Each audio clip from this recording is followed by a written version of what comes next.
प्यार भरा लहजा दिलगीर न बन जाए, ये प्यार भरा लहजा दिलगीर न बन जाए।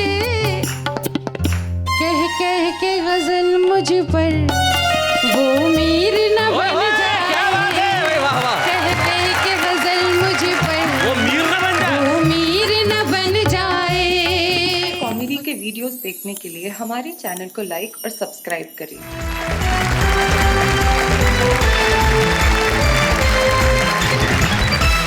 क्या बात है, मैं स्वागत है आपका। और मैं जानता हूं कि आप लोग बड़ी बेसब्री से इंतजार करते हैं कब ये कार्यक्रम शुरू हो और आप कब सारे परिवार के साथ बैठ के हंसने के लिए, ठहाके लगाने के लिए तैयार हो जाएं और ये कहने के लिए तैयार हो जाएं कि भाई कार्यक्रम हो तो ऐसा हो, कविताएं हो तो ऐसी हो, बातें हो तो ऐसी हो और तालियां हो तो ऐसी हो। वाह, क्या बात है। ज़माना शराफत का नहीं रहा, लेकिन हम बड़े शरीफ लोग हैं साहब। और आज मुझे अना दहलवी से पूछना पड़ेगा कि इन तीन शरीफों के साथ बैठ के उसे कैसा लग रहा है। अना, जरा माइक उठाइए। मुझे आज ऐसा लग रहा है जैसे मैं गांधी जी के 3 बंदरों के बीच में बैठी। लेकिन एक फर्क है। वो 3 बंदर कहते थे बुरा मत देखो, बुरा मत सुनो, बुरा मत बोलो। और अना दहलवी के पास ये जो 3 बैठे हैं, जिसकी तुलना अना ने हमारे पूर्वजों से की। बंदर कोई गलत बात थोड़ी, हमारे पूर्वज है और शरीफ को देख के महसूस भी होता है। और ये तीनों लोग जो हमारे साथ बैठे हैं अना दहलवी के पास, आइए सबसे पहले हम परिचय करते हैं एक एक करके। अना दहलवी के पास ये दुपट्टा लपेट के बैठे हैं गले के अंदर। जिंदगी की आटा घाटी में लपटे। वाह, क्या शब्द दिया है, जिंदगी की आटा घाटी। ये जो जिंदगी की आटा घाटी में ये जो 3 लोग हमें मिले हैं, जो आज कविता की घाटी में बैठ के यहाँ पे आटे लगा लगा के कविताएं सुनाएंगे, उनका नाम एक का प्रवीण शुक्ल है, दूसरे का वेद प्रकाश है और एक तो उत्तराखंड की घाटी से यहाँ आया है हमारे बीच में, जिसका नाम शरीफ भारती है। तो भाई कहाँ से शुरुआत की जाए, क्या बोलती हूँ, इनमें से सबसे पहले किसे बुलाया जाए? शराफत आजकल कम हो गई है, तो क्या शराफत का नमूना देखा जाए? शराफत का नमूना कौन दिखा सकता है आपके हिसाब से? ये शरीफ भाई कुछ शरीफ शेर बोल के। अरे वाह, इन्होंने जिस तरीके से ये शराफत का नमूना ये दिखाएंगे, ये मतलब उसके अंदर स्टेटमेंट कम था और आश्चर्य ज्यादा था। ये दिखाएंगे तो शरीफ भारती, जरा इस आश्चर्य को स्टेटमेंट में बदलो, आओ और शराफत का नमूना दिखाओ। शरीफ भारती।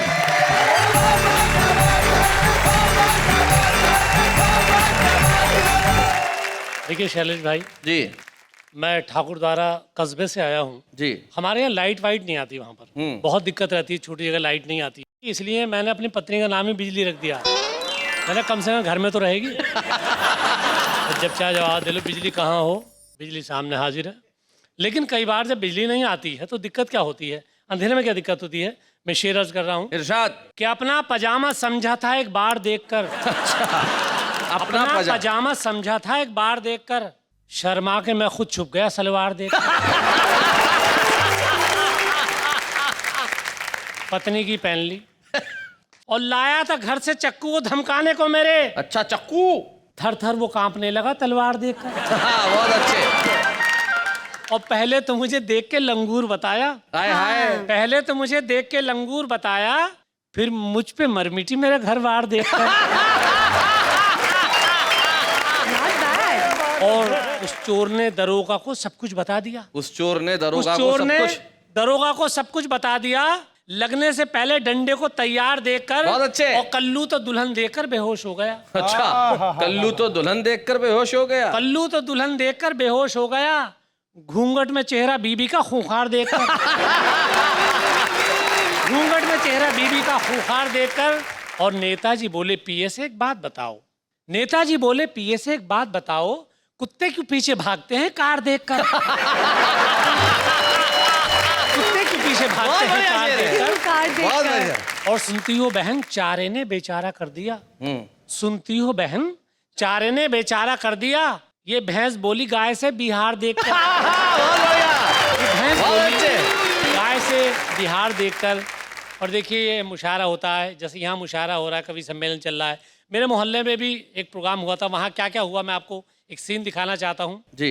संचालक ने पहला नाम पुकारा, लीजिए अब आ रहे हैं चमन चार्ली। चमन चार्ली। चमन चार्ली की आंखें थी कुछ भटकी भटकी, सामने बैठी मोहतरमा पे चमन चार्ली की एक आंख जाके अटकी। अच्छा, बस वो हो गया शुरू। मेरी कविता का शीर्षक है समझ में नहीं आ रहा। समझ में नहीं आ रहा। मैं तुझे सूरज कहूँ या चांद समझ में नहीं आ रही है।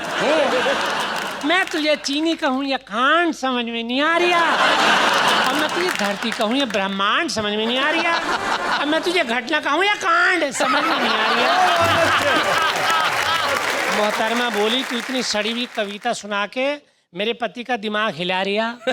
अब वो स्टेज के पीछे से तुझे मारने आ रही है। अब मैं तुझे कैसे बचाऊं, मेरी खुद समझ में नहीं आ रही है।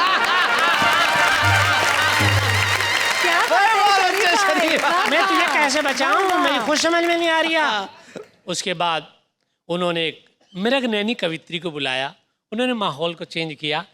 हम किस पे करें इत्तेबार, हम किस पे करें इत्तेबार, भरोसा नहीं रहा। हम किस पे करें इत्तेबार, भरोसा नहीं रहा। किस पे करें इत्तेबार, भरोसा नहीं रहा। और कैसे करें हम प्यार, भरोसा नहीं रहा। सामने बैठे सज्जन ने एक तुक मिलाई। मैं कैसे पीऊं अब चाय, मैं कैसे पीऊं अब चाय, समोसा नहीं रहा। संचालक ने माहौल को गंभीर होने से बचाया। फिर एक बुजुर्ग शायर को बुलाया। उम्र ऐसी है कि जबान फिसल जाती है।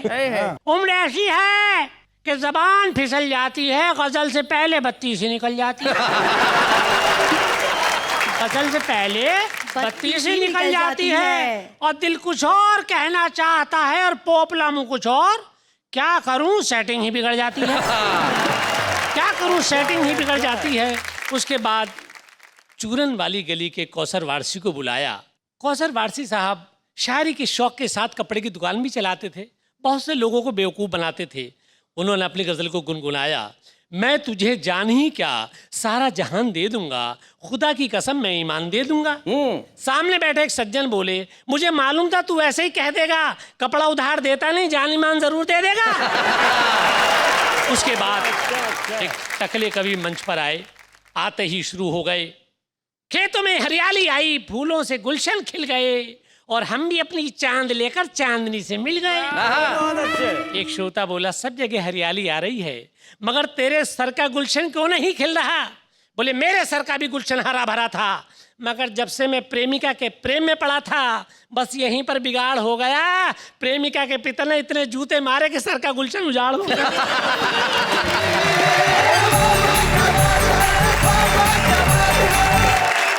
भाई वाह शरीफ भारती, आपने बहुत बढ़िया ढंग से सुनाया। वो सचमुच बहुत बढ़िया था। ऐसा होता है कवि सम्मेलन में, अक्सर ऐसा होता है। वो जो आप जो पोपले मुंह का बताए, जो कविता सुनाते सुनाते बत्ती सी जो है गिर गई। एक ऐसे ही शायर थे, आके कहा के खवातीनो हजरात, फिर उठाई फिर फिटकी तो खवातीनो हजरात अर्ज किया है, फिर बात फिर उठाई खवातीनो हजरात, हमारी गजल का जो मतला है वो पेश कर, फिर गिर गई। एक श्रोता खड़ा हुआ, बोले कैसेट ही बदलता रहेगा, रिकॉर्डर भी चालू होगा। जीवन में ये जो श्रोता होता है वो भयभीत नहीं होता, वो डरता नहीं है, लेकिन कवि बड़ा भयभीत होता है। लेकिन हमारे बीच में एक ऐसा कवि है जो किन्हीं भी परिस्थितियों के अंदर कविता पढ़े भयभीत नहीं होता। हापुड़ और बढ़ौत में कविताएं पढ़ पढ़ के वो बड़ा हुआ है। मैं चाहता हूँ उस कवि को आपके बीच में बुलाऊं जो शाहदरा दिल्ली से हमारे बीच में आया, प्रवीण शुक्ल।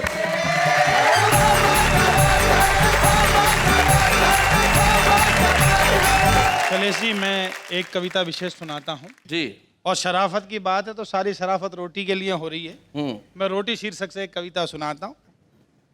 रोटी चाहे पतली सी होवे चाहे मोटी, मोटी को भी खाता है भूखा थका आदमी। आदमी में आती जाती रात दिन ही कमी, कमी है कि और होवे पैसा, पैसे से ले लूं एक वायुयान जैसा, वायुयान जैसे मैं रात दिन घूमूं होटलों में और बोतलों को चूमूं झूमूं नाचू गाऊं ताता ताता थैया, थैया के लिए कुछ और हो रुपैया, रुपये के भरे हो मैं बक से गरम से हूं बिगड़े करम से ही चूम लूं मैं चोटी पे भी तो खाएगा वही चार रोटी। आए भाई, वाह वाह वाह, बहुत बढ़िया प्रवीण, बहुत अच्छा। वेरी नाइस प्रवीण जी। लेकिन इस रोटी के चक्कर में लोग कैसे कैसे काम आजकल कर रहे हैं। समाज की कुछ विसंगतियां एक आरती के माध्यम से स्वागत आपके सम्मुख प्रस्तुत करता हूं।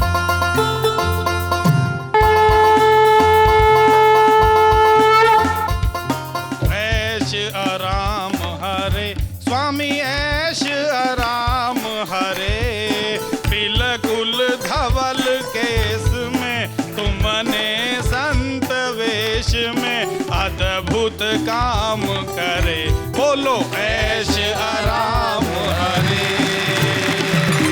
जो कोई तुमको ध्यावे कष्ट बढ़े मन का, स्वामी कष्ट बढ़े मन का, धोखा वो ही खावे धन के संग बढ़ जावे, खतरा तक धन का, बोलो जय श्री राम हरि। बोलो बोलो। एक विशेष बंद देखिएगा, जी। बापू बेटा दोनों कथा कहूँ मैं किसे की, स्वामी कथा कहूँ मैं किसे की, धत कर्मों पर चढ़कर एक दूजे से बढ़कर इनकी मति खिसकी, बोलो ऐश आराम हरे। तुम रसिया तुम छलिया तुम ठग और कामी, प्रवीण जी, स्वामी तुम क्या बात? ठग और कामी, लोभ मोह के संगम कामुकता के उद्गम, तुम लंपट नामी, बोलो ऐश आराम हरे। विशेष पंक्तियां क्या बात? देखिएगा क्या शैलेश बात? भाई। आहा, सुनाइए पंडित जी। वासना के तुम सागर दुष्ट कर्म करता, क्या बात? स्वामी दुष्ट कर्म करता, हर लड़की का बापू हर लड़की का दादा, थोड़ा कम या ज्यादा तुम्हें देख डरता, बोलो ऐश आराम हरे। तुम हो एक शनिचर बिल्कुल मूढ़मती, स्वामी बिल्कुल मूढ़मती, अपनी झोली भर दी भक्त जनों की कर दी तुमने विपद गति, बोलो ऐश आराम हरे। जीवन के संकारक तुम भक्षक मेरे, ओहो। स्वामी तुम भक्षक मेरे, अश्रु आँख में लाए ये कहती अब लाए, द्वार खड़ी तेरे, बोलो ऐश आराम हरे। विषय विकार बढ़ाओ पुण्य हरो पुण्य हरो। देवा, स्वामी पुण्य हरो देवा, प्रभु पुण्य हरो देवा, श्वेत कमल से खिलकर बापू बेटा मिलकर खाते हो मेवा, बोलो ऐश आराम हरे। दुष्कर्मों का तुमने लगा दिया चट्टा, स्वामी लगा दिया चट्टा, तुमने सब पंथों पर हमने सब संतों पर लगा दिया बट्टा, बोलो ऐश आराम हरे। अंतिम सुनिएगा, जो कोई ऐश आराम की आरती को गाए, स्वामी आरती को गावे, प्रभु आरती को गावे, इधर उधर वो ताके बिना किसी बाधा के सीधा जेल जाए, बोलो ऐश आराम हरे। बोलो ऐश आराम भगवान की जय हो, जय हो। बोलो पंडित कबीर शुक्ल की जय हो। क्या बात है पंडित जी, वाह वाह, मजा कर दिया, क्या बात है भाई, जोरदार तालियां।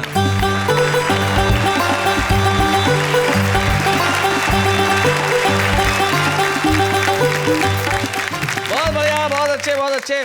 भाई प्रवीण शुक्ल ने एक बहुत अद्भुत आरती हमें सुनाई और रोटी की कविता सुनाई। अद्भुत, बहुत बढ़िया बढ़िया, बधाई तुम्हें प्रवीण शुक्ल। और अब दो कवि शेष हैं, मैं सोचता हूँ किसे बुलाऊं, बताइए किसे बुलाऊं। हाँ अन्ना जी आ जाइए। एक सेकंड, आना जी क्यों आ जाए? क्योंकि इनको मैं ना नहीं कह सकती, इसलिए अन्ना जी आ जाइए। मुझे नहीं मालूम था कि आप इन्हें ना नहीं कह पाती हैं। अन्ना दहलवी आइए, जरा जोरदार तालियों के साथ।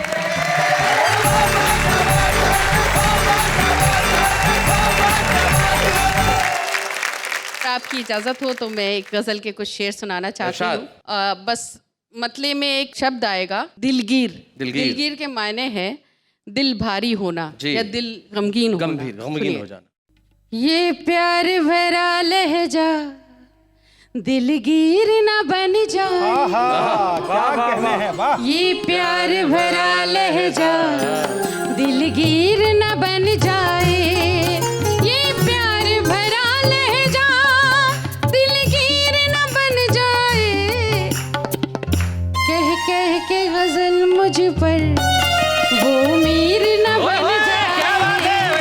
कह कह के गजल मुझ पर वो मीर न बन जाए। और शेर समाप्त करें, अगर शायरी हो तो आपकी दुआएं चाहती सुनिएगा। लाना है ख्यालों को एहसास के कागज पर। लाना है ख्यालों को एहसास के कागज पर। ख्यालों को एहसास के कागज पर। डरती हूँ कहीं तेरी तस्वीर न बन जाए। डरती हूँ कहीं तेरी तस्वीर न बन जाए। और ये शेर अपनी बहनों को समर्पित करते हुए नेहा जी तक पहुंचाती सुनेगा। बदली हुई दुनिया की बदली हुई बातें हैं। रिश्ता कहीं पैरों की जंजीर न बन जाए। रिश्ता कहीं पैरों की जंजीर न बन जाए। और शैलेश जी और हमारे सभी साथियों से खास तौर पे काफिये पे दाद चाहती हूँ। इरशाद सुनाए। स्वागत आपका। ये मसला दिल का है, हल कर दे से माला। क्या बात है? ये मसला दिल का है, हल कर दे से माला। ये दर्द मोहब्बत भी कश्मीर न बन जाए। ये दर्द मोहब्बत भी कश्मीर न बन जाए। ये प्यार भरा लहजा दिलगीर न बन जाए। अगर आप इजाजत दें शैलेश जी तो मैं एक छोटा सा गीत सुनाऊं। जी इरशाद। मेरे दिल पर लिखा तूने प्यार। अच्छा। मेरे दिल पर लिखा तूने प्यार। मैं प्यार की किताब हो गई। मेरे दिल पर लिखा तूने प्यार। मैं प्यार की किताब हो गई। तूने खुलकर किया इकरार। तूने खुलकर किया इकरार। मैं खिलकर गुलाब हो गई। मेरे दिल पर लिखा तूने प्यार। प्यार की किताब हो गई। प्यार की किताब हो गई। और बंद पड़ती हूँ सुनेगा। बस्ती में मशहूर है अब तो बस एक प्रेम कहानी। अच्छा। तू है मेरे प्यार में पागल, मैं तेरी दीवानी। दुनिया की अब किसको परवाह, दिल ने दिल की मानी। तेरे तन की धूप में मैंने मन की चादर तानी। मेरा पहले ही कब था जवाब। अच्छा। मैं और लाजवाब हो गई। मेरे दिल पर लिखा तूने प्यार। मैं प्यार की किताब हो गई। और बंद पढ़ती हूँ सुनेगा। देखूं तो फूलों का मौसम, सोचूं तो जंगल थी। होठों में मुस्कान सजी थी, रूह मगर घायल थी। जिसके घुंघरू सब जख्मी थे, मैं ऐसी पायल थी। बरसों से जो बरसा नहीं, मैं एक ऐसा बादल थी। होठों से जब छू लिया, मैं कीमती शराब हो गई। मेरे दिल पर लिखा तूने प्यार।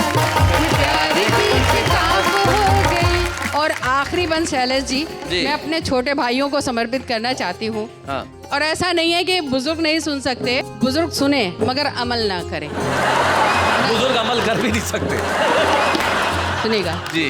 जुल्फी मेरी सावन भादो आंखें हैं मैं खाना, मौसम मौसम बिखरा मेरे रूप का ताना बाना, मुल्ला पंडित आलिम फाजिल नादा हो या दाना, जब तक पर्दे में थी मुझसे शहर था ये अनजाना, मैंने रुख से जब उल्टी नकाब तो नीयत खराब हो गई, मेरे दिल पर लिखा तूने प्यार, मैं प्यार की किताब हो गई, तूने खुल कर किया इकरार, मैं खिल कर गुलाब हो गई, मेरे दिल पर लिखा तूने प्यार, मैं प्यार की किताब। क्या बात है अनाथ एलवी जी, आपने कमाल कर दिया। बहुत बहुत खूबसूरत ढंग से Thank आपने you, पढ़ा। आपका very अंदाज, आपका स्वर, आपके अल्फाज और इन तीनों का जो संगम जो मैजिक क्रिएट करता है वो कमाल का होता है। भाई क्या बात है। बहुत लेकिन हमारे जितने भी प्रेम गीतों की नायिकाएं होती है वो कभी जब जो जी चाहे बन जाती हैं। तो हमारे एक कवि है सुरेंद्र यादवेंद्र, उसने एक दिन बहुत बढ़िया बात की। बोले गाना आया, दूध बन जाऊंगी, मलाई बन जाऊंगी, रजाई बन जाऊंगी, ये बन जाऊंगी, वो बन जाऊंगी। तू इच्छाधारी नागिन है क्या? अब क्या होने वाला भाई, आप जानते हैं यहाँ बहुत कुछ होता है और बहुत कुछ होगा भी। हम कुछ ऐसी कविताएं आपको सुनाएंगे जो आप सुन के कहेंगे कि भाई कमाल हो गया, मजा आ गया, क्या बात है। एक ऐसे ही कवि हमारे बीच में जितनी बार भी मंच पे वो खड़े होते हैं, लोग उनकी कविताओं का अद्भुत आनंद उठाते हैं। हास्य के धरातल पे उनकी कविताएं व्यंग की एक इमारत खड़ी करती है जिसके अंदर करुणा का एक दरवाजा होता है, और जब आदमी उस द्वार से अंदर प्रवेश करता है तो संवेदना के धरातल से टकराता है और जीवन की कुछ सच्चाइयों का सामना करता है। और ऐसे कवि का नाम होता है वेद प्रकाश।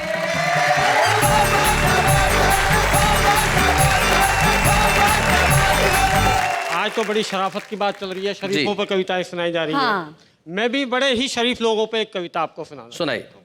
अनोखे लाल का पड़ोसियों की जलन, मालिक का गर्व वाला 32 इंची LCD चोर ले गए। अच्छा।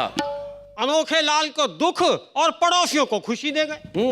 रपट लिखवाने अनोखे लाल चला गया थाने, तो थानेदार ने कहा पहली बात तो तूने LCD लाकर पड़ोसियों को जलाया ही क्यों, और उन्हें जलाया तो यहाँ आया ही क्यों, उन्हीं के पास जा। थानेदार को पता नहीं था अनोखे लाल की पहुंच ऊपर तक है। अच्छा। जब अनोखे लाल ने अपना जलवा दिखाया तो थानेदार भागा भागा उसके घर आया। बोला सर माफ कर दो, आपको पहचान नहीं पाए पर अब पहचान गए हैं जी। आपका LCD आपको आज ही मिलेगा, बस एक छोटी सी दिक्कत है, थाने में इस वक्त 32 इंची का कोई सेट नहीं है, तो 42 इंची LED चलेगा। और इस घटना से अनोखे लाल को ज्ञान की प्राप्ति हो गई। सुना है उस निपट कुंवारे अनोखे लाल की कल ऐसी पत्नी खोने वाली है जिसका हुलिया थानेदार की घरवाली से हूबहू मिलता है।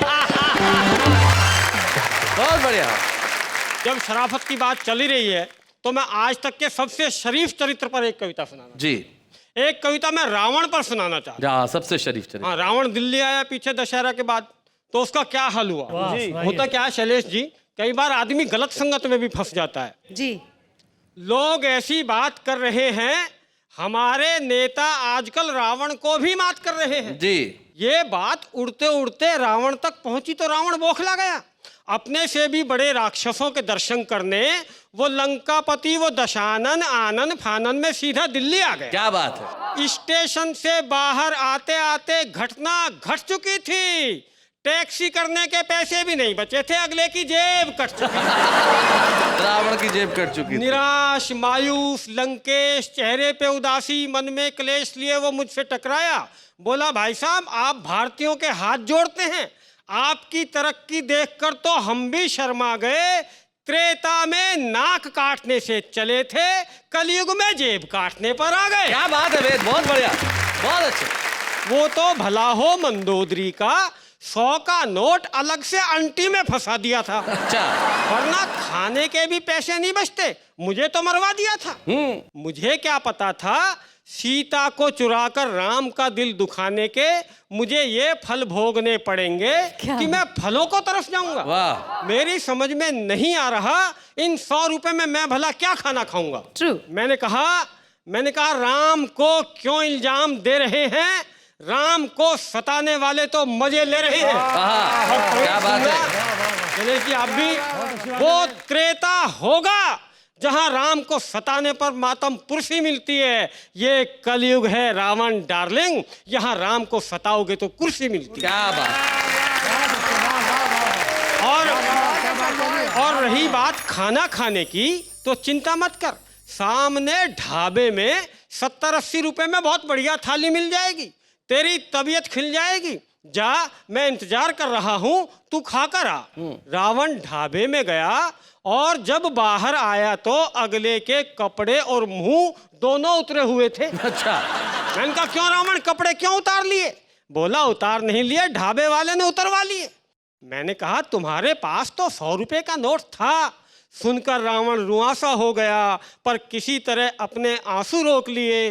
कहने लगा मैं क्या करता, अगले ने 70 रुपए पर हेड के हिसाब से 700 ठोक दिए। क्या बात। पर अब मुझे कोई गिला नहीं है। अब मैं ये ही सोचकर नहीं रोता कि जिन नेताओं के दर्शन करने के चक्कर में मेरा ये हाल हो गया, अगर सच में उनके दर्शन हो गए होते तो मेरा क्या हाल होता। क्या बात तो है। मेरा- वाह वाह वाह वाह, बहुत बढ़िया।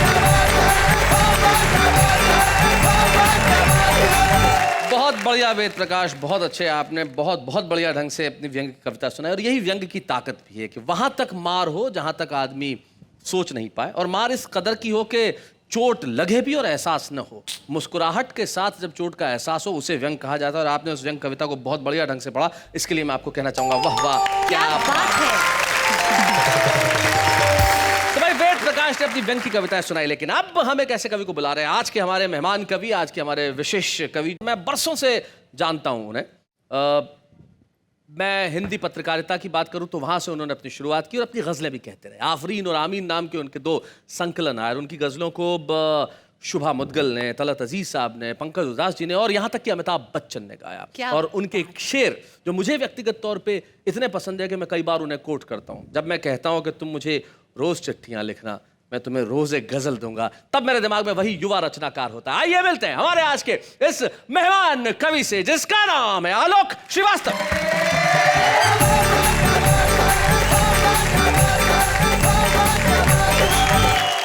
हम सब अपने अपने बड़ों को, अपने अपने बुजुर्गों को अक्सर इस नज़र से देखते हैं कि वो हमारा ख्याल नहीं रखते। मैं उनकी तरफ से एक मतलब पढ़ना चाहता हूँ। Correct you said. अर्ज किया है कि ये सोचना गलत है कि तुम पर नजर नहीं।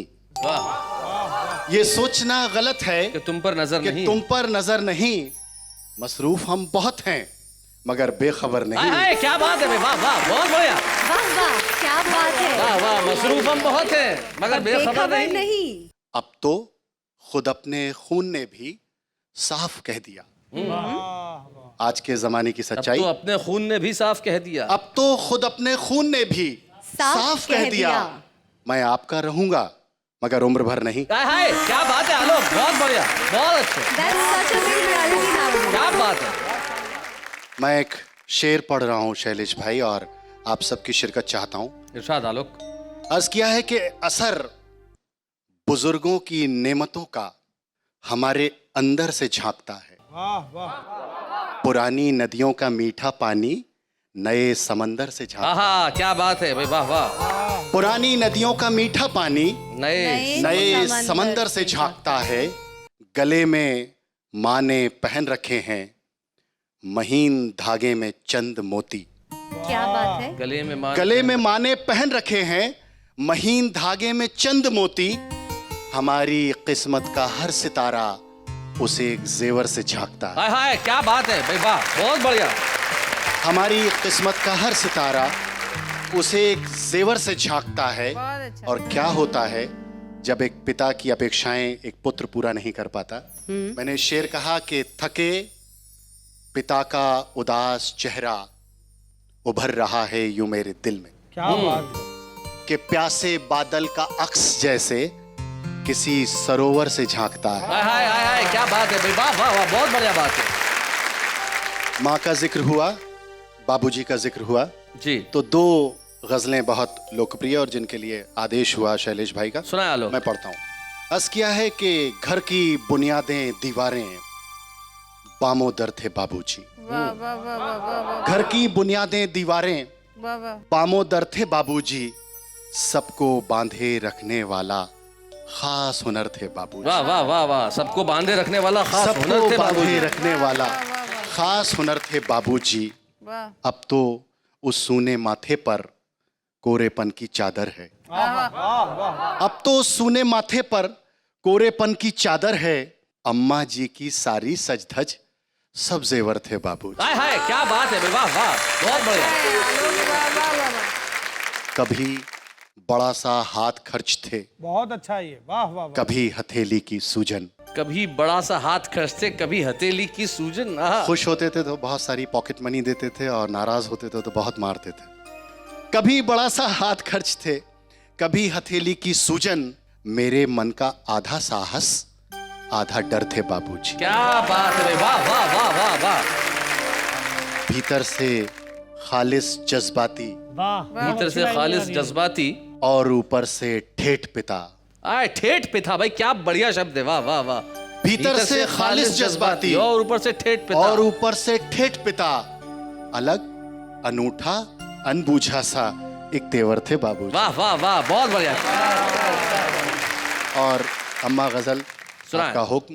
अर्ज करता हूं कि धूप हुई तो आंचल बनकर कोने कोने छाई अम्मा। सारे घर का शोर शराबा सूनापन तन्हाई अम्मा। आहा, वाह वाह वाह। अर्ज करता हूं कि घर में झीने रिश्ते मैंने लाखों बार उधड़ते देखे। वाह, घर में झीने रिश्ते मैंने लाखों बार उधड़ते देखे। चुपके चुपके कर देती है जाने कब तुरपाई अम्मा। हाय हाय हाय, क्या बात। चुपके चुपके कर देती है जाने कब तुरपाई अम्मा। जाने कब तुरपाई अम्मा। और ये शेर के बाबूजी गुजरे आपस में सब चीजें तकसीम हुई। तकसीम मतलब बांटना।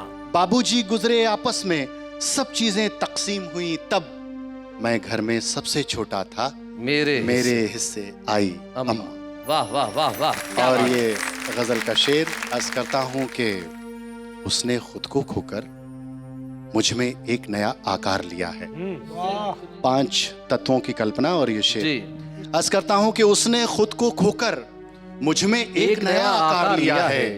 धरती, अंबर, आग, हवा, जल जैसी ही सच्चाई अम्मा। वाह वाह वाह, बहुत उसने खुद को खोकर।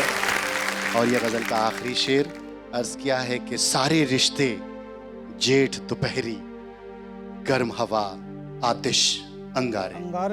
सारे रिश्ते जेठ दोपहरी गर्म हवा आतिश अंगारे। झरना, दरिया, झील, समंदर, भीनी सी पुरवाई अम्मा। वाह वाह वाह वाह, क्या बात है, बहुत बढ़िया। आलोक श्रीवास्तव, एक शायर ने कहा है कि तू ही क्या मिट जाएंगे सभी देर सबेर, बाकी बस रह जाएंगे कुछ दोहे कुछ शेर। और मैं चाहता हूं कि ये कुछ शेर कुछ दोहे बाकी रहें। और आइए इसी धरातल पे हम सम्मानित करें आज के हमारे कवि आलोक श्रीवास्तव। बहुत बहुत जोरदार शुक्रिया। तालियां। अच्छे हैं या बूढ़े हैं, नर है या नारी है, हंसी देने वालों के सब ही आभारी है। कविता सुनाने वाले सबको हंसाने वाले अब सबके साथ है। क्या बात है, क्या बात। हमें 2 शेर याद आ रहे हैं इरशाद। कि हाँ ये सच है गुजरे दिन की बातें अक्सर करता है। हाँ ये सच है गुजरे दिन की बातें अक्सर करता है, लेकिन माजी की गलियों में दिल जाने से डरता है। वाह वाह वाह, माजी मतलब अतीत, पास्ट जी। लेकिन माजी की गलियों में दिल जाने से डरता है। और ये जो हाथ में है और ये जो साथ में है, क्या बात है? इसके लिए एक शेर के रफ्ता रफ्ता मेरी जानिब मंजिल बढ़ती आती है। रफ्ता रफ्ता मेरी जानिब मंजिल बढ़ती है। मंजिल बढ़ती आती है। चुपके चुपके मेरे हक में कौन दुआएं करता है। क्या बात है भाई, वाह वाह वाह वाह। चुपके चुपके आपके हक में वही दुआएं करते हैं आप जिन्हें अपने बाबूजी और अम्मा कहते हैं, जिनके आशीर्वाद से आप यहाँ तक पहुंचे, और यकीन मानिए हम लोग वही हैं जो भले ही अंगारों पे चलते रहेंगे लेकिन फूल बांटने का करेंगे काम। और इस वक्त एक अल्पविराम।